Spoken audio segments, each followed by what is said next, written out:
તિરુપતિ મંદિરની પ્રસાદીમાં પ્રાણીઓની ચરબીનો ઉપયોગ, સીએમ નાયડુએ જ કર્યા ગંભીર આક્ષેપ। આંધ્રપ્રદેશના મુખ્યમંત્રી ચંદ્રબાબુ નાયડુએ ચોંકાવનારો દાવો કરીને નવા વિવાદને જન્મ આપ્યો છે। તેમણે બુધવારે અગાઉની વાયએસઆર કોંગ્રેસ સરકાર પર તેના કાર્યકાળ દરમિયાન પ્રખ્યાત તિરુપતિ મંદિરના પ્રસાદીના લાડુ બનાવવામાં હલકી ગુણવત્તાવાળા ઘટકો અને પ્રાણીની ચરબીનો ઉપયોગ કરવામાં આવે છે એવો આરોપ લગાવ્યો છે।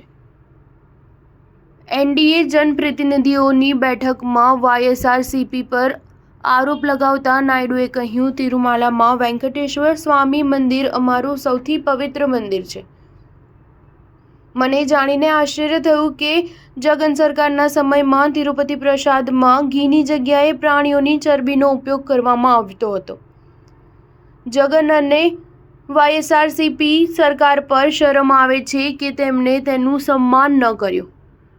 વાયએસઆરસીપીએ નાયડુ દ્વારા લગાવવામાં આવેલા આરોપોનો આકરો જવાબ આપતા કહ્યું કે ચંદ્રબાબુ નાયડુએ દિવ્ય મંદિર તિરુમાલાની પવિત્રતા અને કરોડો હિન્દુઓની આસ્થાને ઠેસ પહોંચાડીને મોટું પાપ કર્યું છે।